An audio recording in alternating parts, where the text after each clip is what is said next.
They say you never truly know the power of neighborhood politics until you face the wrath of someone who lives for control. And for the residents of Willow Creek Estates, that person was none other than Grace Holloway, the iron-fisted HOA president who believed the sun rose and set by her authority. She had a way of making even the smallest issues feel like criminal acts, whether it was a lawn that grew half an inch too high or a trash can left at the curb for 5 minutes too long. She thrived on confrontation, and the fear she created was almost theatrical. But for Amanda Lewis, a hard-working single mother who had just moved into the neighborhood with her young son, Grace's obsession with rules was more than an inconvenience. It was a nightmare waiting to unfold. Amanda had thought she was moving into a safe community with friendly neighbors and quiet streets.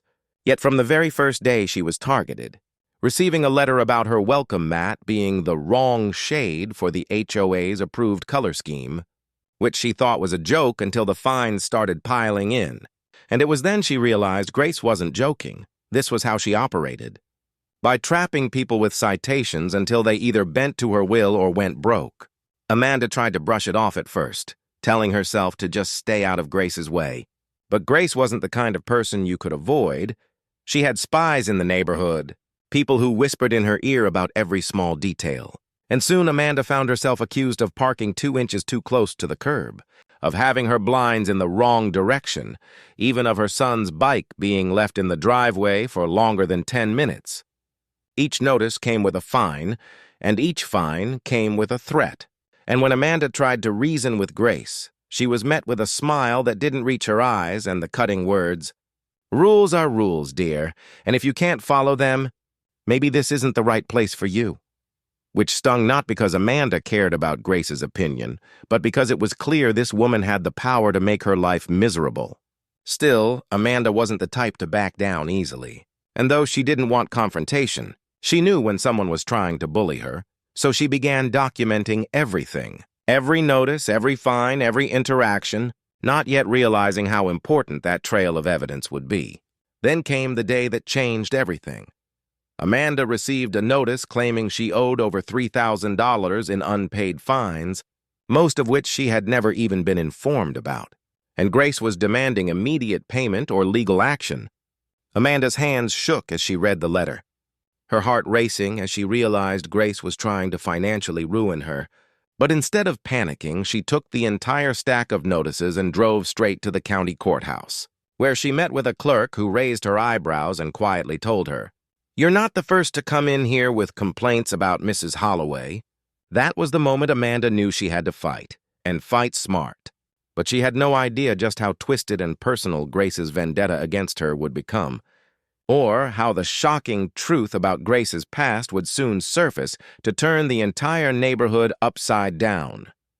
When the police cruiser finally rolled to a stop at the curb, the tension on the street was so thick you could slice it with a knife. Neighbors leaned further out of windows, a couple of them openly recording on their phones, and Grace, who had been pacing like a general at war, suddenly shifted her posture. She smoothed her blouse, fixed her sunglasses, and tried to stand taller as if she were about to welcome reinforcements who would instantly bow to her authority. I stayed leaned against the porch railing, calm, arms crossed, because I knew the truth. She had nothing. Out stepped the officer, tall, broad-shouldered, dark shades reflecting the afternoon sun, his expression unreadable. The moment his boots hit the pavement, the air seemed to change, and that's when it happened. Grace's confident smirk cracked, her face drained of color, and she looked anywhere but directly at him. That was the first clue something unusual was about to unfold.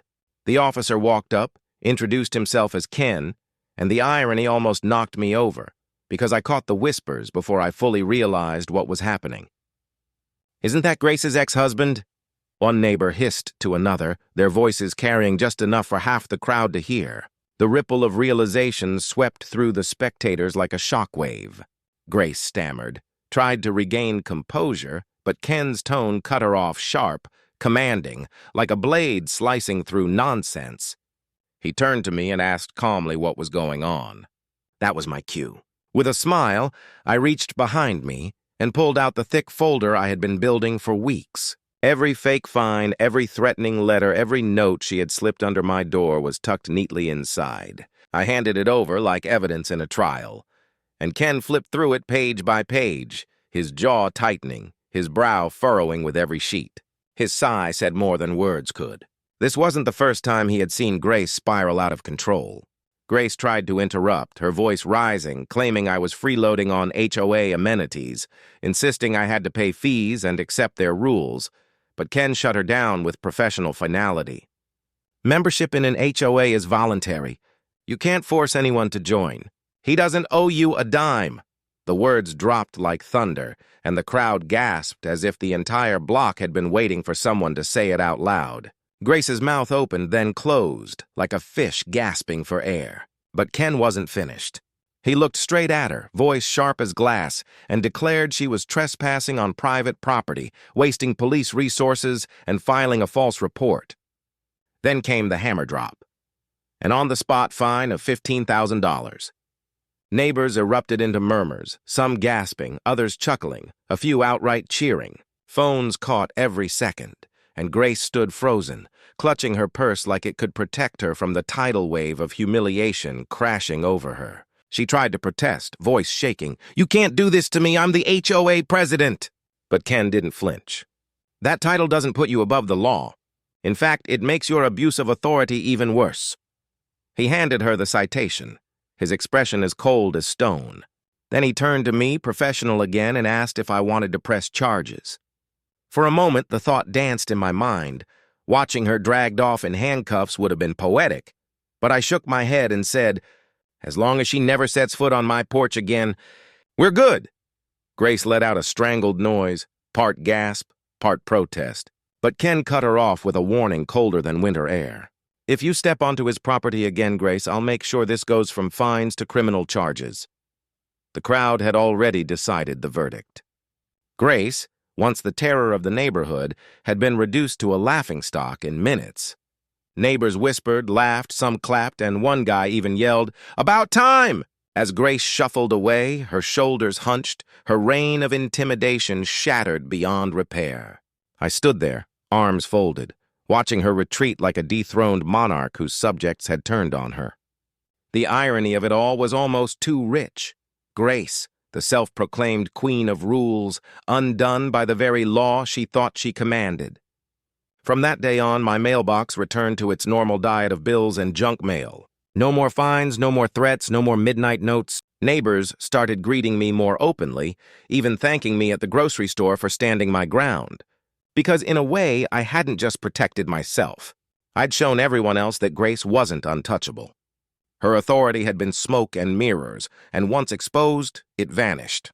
As for Grace, she slunk into the background, stripped of her power, her reputation in tatters, whispers of her meltdown following her everywhere. And me?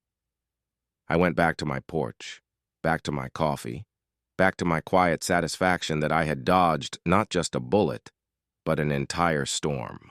Because sometimes the best revenge is just standing firm while the tyrant crumbles under the weight of their own arrogance. And trust me, watching Grace's downfall from my porch seat was worth every second.